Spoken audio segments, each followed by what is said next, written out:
girl Sakina, and I'm back with another review. This is my review for Growing Up Hip Hop. This is season 7, episode 4, I think. Yeah, it is. So, y'all, I'm trying to stay up because I just got done running around, and it's only like 4 o'clock, right? Yeah, it's 4:20, and I had ran some errands and ran around with my mom, and my stepdad. So we just been running around today. I had to go pick up some things from the natural store. We went to Black Wall Street. That's a place here in Atlanta. It's like one big hub where they sell art, food, skincare, hair care. I got me a new bonnet, which I've been needing for a long time, one that adjusts, because the elastic band that be going out. So I was excited about that. We bought a lot of good things from there, some books and stuff.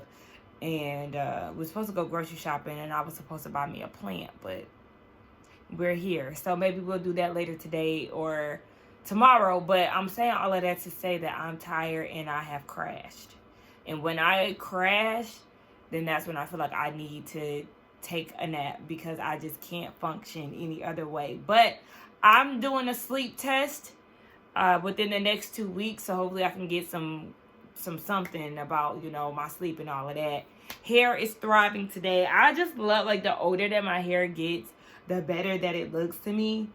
So she doing her thing today. But enough about me. Let's get into this review. So it opens up with Twist and Sean. Sean is going to get his hairline fixed. It's receding, boo. He was like, it's fine.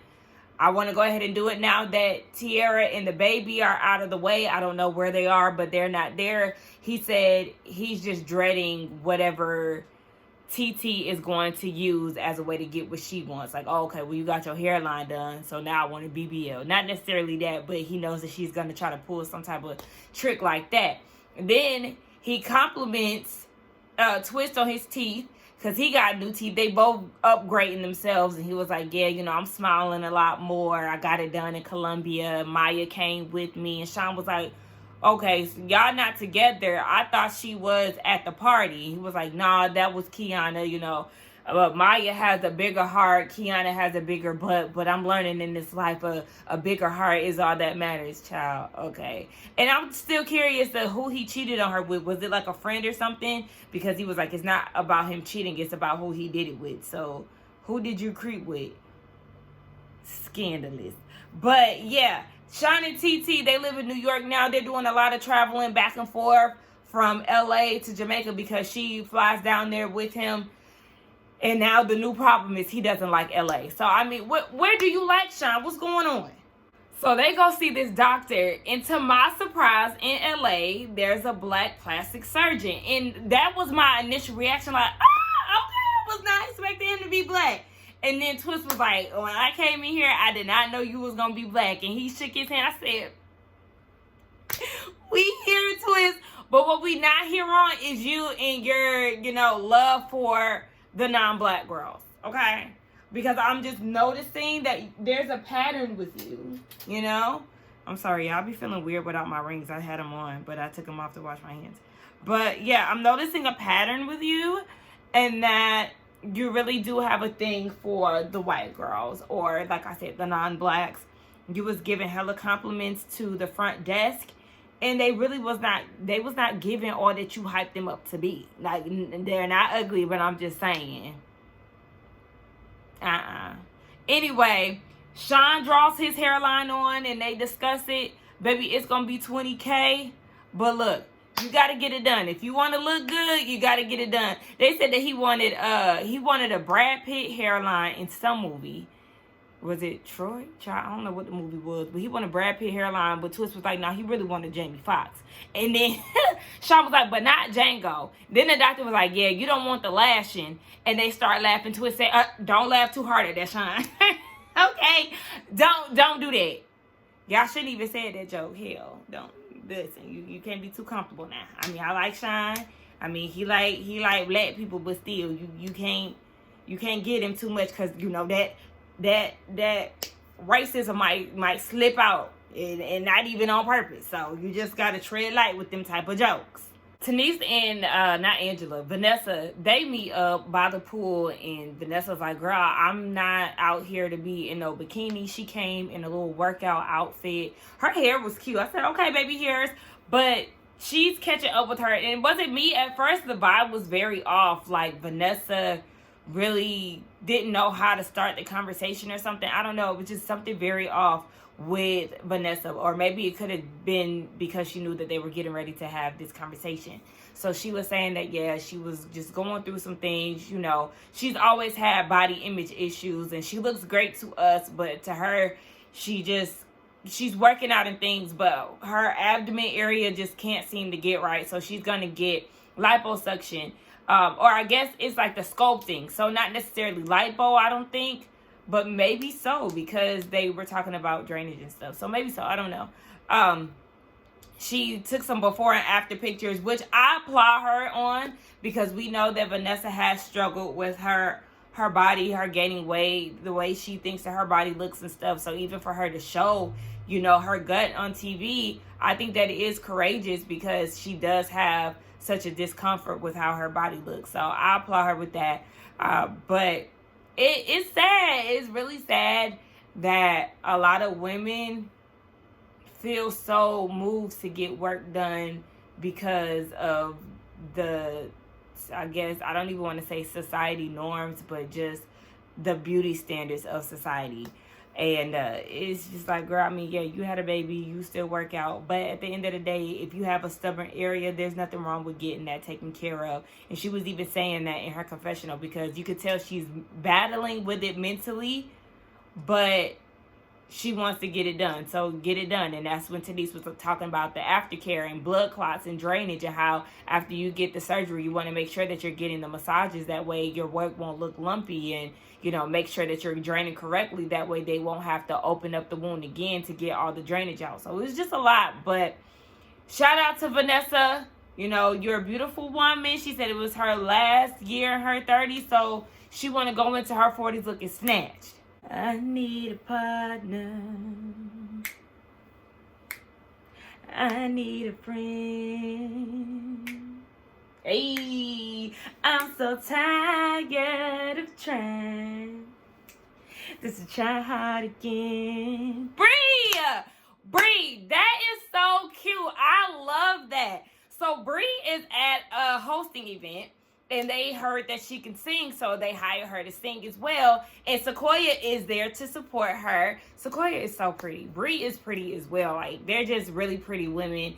And Bree, what's not pretty is you smoking that damn cigarette. No, ma'am. I thought she was hitting a blunt. She's smoking a cig. No. And I don't even know what's in that drink. But sis, listen, you already know. Take it from the greats like MC, okay, baby? You got to get your hot tea before you get on that mic. Don't drink no liquor, and damn sure don't be hitting no cigarette. No, ma'am. Let's get out of that. Let's stop doing that. No.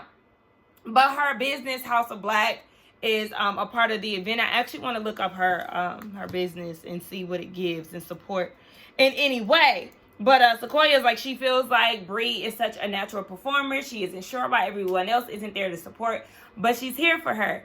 And I just really want, I just want Bree to put down the cigarettes, because that's distracting me. But I love that song. I think she needs to perform more. So then they start talking about Tiny and the whole lazy situation. And Bree was like, look, where your mama is throwing that coochie, that ain't got nothing to do with you. But I also understand, you know, because, you know, it could affect the business. But really, just lay off your mama. Let her do her thing. And Quay was like, yeah, I hear what you're saying, but that's just not where we at right now, because I'm not here for the way that she's moving. But, you know, I want to invite you to a skate party. You know, I want to do something. She's going to invite everybody. Cree is going to be there. I don't really understand why she's going to invite Cree. I just feel like it's a production thing, because just last week at the beach party, they wasn't here for nothing that Cree had to say. So, yeah, this definitely giving production made her come. But whatever, we just gonna see how this skate party go. And I'm actually on Bree's website, House of Black. It's a very nice website. It is for, you know, the spiritual people. So I definitely want to make a purchase. I want to buy an incense holder. She has a very nice candles care set that's matte black. It's super, super cute. Y'all definitely check her out if you're into incense, if you're into candles, herbs, like all of that spiritual, all the spiritual goods and stuff. If you're really into that, definitely check her out because sis got it. Vanessa got her surgery and she's asking about that. Cree comes over. They rehash the whole her and Bree situation. She shows Tanise the video of what Bree was saying that Cree was probably trolling in the comments and all this other stuff. JoJo comes in, he hears the live, and he's like, I mean, her asking, you know, if she hang around the Simmons, I'm not offended by anything that she's saying. It's just like, you know, somebody asking, do they really hang around the Obamas? He's looking at it from a royalty standpoint. Tanise encourages Creed to talk to Bree because they could have just got off on the wrong foot and it could be a miscommunication. Child, yeah, I seen somebody say that the Simmons are boring on Twitter. Y'all ain't lying, because, I mean, they really don't be giving much of nothing for real on these scenes, so if y'all not gonna come with more than what y'all give, I mean, yeah, Tanise is talking about her dad, so that's a storyline. Vanessa really don't give us much. Yeah, she got liposuction, but literally that's gonna be the extent of it. JoJo, Angela, really Angela playing with Miss Jan. Child, yeah. Cree, why is you here? Let's move on. Tiny and Lazy are at her Airbnb because I just don't think that's her real house. I would love for them to film in their real houses, y'all, but y'all know JoJo and them was in the Airbnb, okay? I know it. Tiny is in the Airbnb, but it's the same Airbnb that she was in last week. So, I mean, she's from LA, so maybe, I mean, I don't know. The girl just film out your house, and if that's your house, it's beautiful, girl. So, yeah. They discussed what's going on with Sequoia. Lazy don't want to get in between that, but he did say, you know, this is something that should have been discussed a long time ago, and they agreed that you can't help who you love. I said, oh, y'all in love? Y'all in love? Look, I think Lazy is handsome. Of course, he was handsomer back in the day. And as time goes on and he gets older, he still looks like a nice old man. But he do give me old man. He gives me old man. He move around and sound like an old man in his 60s to me. He's like 48. Like I said, my mama and my daddy 48. And they don't be, well, you know. He talk like somebody wise grandpa. He do. And I don't know, that be bothering me. So, when y'all be gushing over him, it don't really do it for me because he be giving me old. And then he from Cleveland, and he sound like he from down south. So I don't get it. TT, you look amazing. I love the brace. I love the fit. TT done got thick. I said, okay, girl. Anyway, they looking at this house. The house is damn near $4 million. She's not pleased with it. Sean ain't pleased with it. She wants to be in LA. She thinks Sean wants to be in LA. Girl, no, he don't. No, he don't. He don't. And y'all just need to get on the same page because, yet again, y'all are not. I don't understand. Y'all got to meet in the middle somewhere. And then you say that you're not pleased with the house that is shown. The house is nice. It's a 5-bedroom house. I mean, it sounds like they want a spacious land because the houses are so close together and all these things. But I'm like, what do you expect in LA? Just like the realtor said, baby, you pay for location. I don't live in LA. I ain't never been to LA. But, baby, I know about LA and they real estate.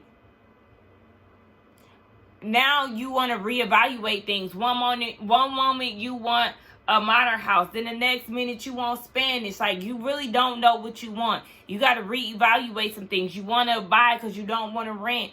And now you want to up the budget. If y'all need to up the budget, why did you make a big deal about her saying that it was almost $4 million? I don't know what you expect. I don't know if this was just a scene, but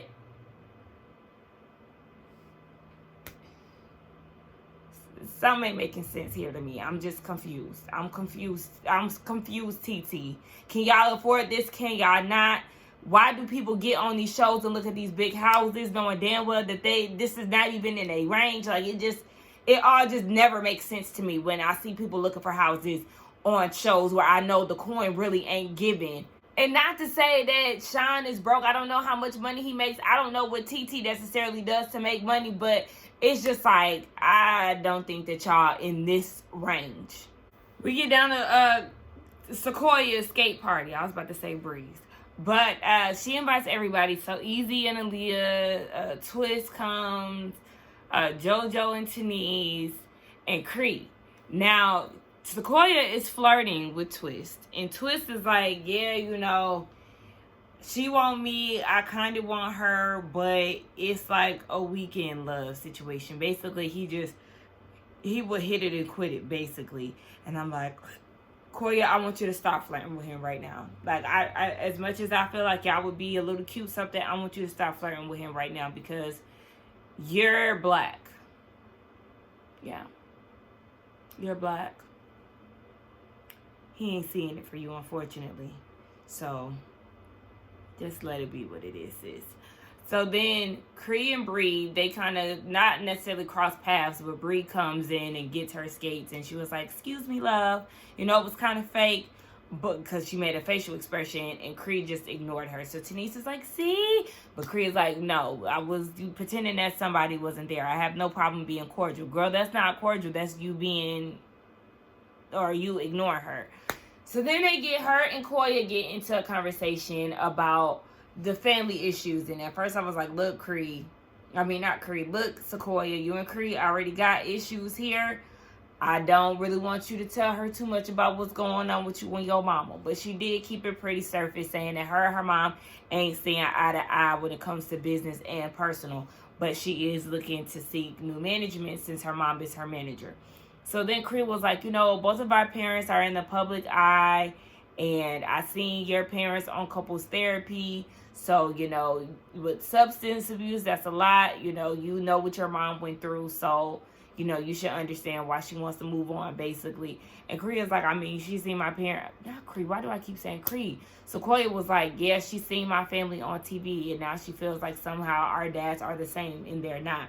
I mean, they may not necessarily be the same, but they could have some type of similarities with them being men in the public eye, you know, and not really being suitable for your mothers and, you know, all the things that comes with the lifestyle. So it could be some similarities, but that's just her being on the defense because it's coming from Cree and because the conversation is in regards to family. You know, those are touchy topics, and depending on who it comes from, it could be an issue because she had no issue with what Bree had to say, but because it's Cree, you know, she is feeling some type of way about it. Twist tries to have Bree and Cree have a conversation, and Bree is like, you know, I joke all the time, you know, Jesus could get it, you know, all you got to do to get to know me is to come to me accordingly, and you did that. I really just don't understand it, and I love Bree, but she can really come off like a bitch, and it really can be exhausting to deal with because it's like she prides herself on not liking people. And I understand that she has things that she's dealt with that, you know, made her the person that she is, but you also have to understand that your approach is also the reason why a lot of people just don't mesh with you. And a lot of people should not always be on eggshells when, you know, in communication with you. I really like Bree, like I said. I do like her personality when she's not being, you know, aggressive, because she does have an aggressive personality, and sometimes it's just a lot. And Cree was just like, child, she was just let her talk, and I can't even get mad at Cree. Y'all know I really don't even like Cree for real, but I can understand how being around Bree sometimes can just be a little too much. it's not always about you and people trying to kiss the ring. Like, it shouldn't be that hard to get along with people. And you have to look at it sometimes the problem is you. Lazy gets there and she's like, baby, who invited you? Because it was invite only. Like, Eric, did you set him up for this? But they have a conversation and really, Lazy really don't have it to do. He was just really like, baby, why is you checking me? Like, yes, your mama is separated, divorced. She was like, yeah, you know, my dad, he hasn't fully moved on. He was like, well, listen, we here with open hearts, okay? It ain't nothing. I love Casey and JoJo. Okay, I love Jodeci. I used to make babies to that music. And she was like, ew. Like, I don't even want my mom dating rappers. I, like, you my mentor. I just feel like, baby, I need to get a new mentor. He ain't trying to hear all that. He like, I mean, listen, we ain't coming with that. You know, me and your mama been friends for 20 years. Like, you know, it just is what it is. And, you know, he finally got her to kind of, you know, see it from the opposite viewpoint, I guess. But whatever, child. She was like, yeah, y'all nasty. I mean, thanks for coming. So it sounds like she is starting to warm up. But that was pretty much it on Growing Up Hip Hop. Wasn't really much to this episode. I'm trying to see when they're going to incorporate Romeo in here. I mean, because, this season is giving a little dusty. Like, I mean, we need a little more something. Maybe we need some more hip-hop kids. Like, it's L.A. You ain't got no more famous kids. And, I mean, I don't know. The Stevie J kid, she was annoying. Luke daughter, she was annoying. Run's kids ain't giving nothing. Anyway, don't forget to like, comment, and subscribe to my channel, and I will see y'all in the next one. Bye.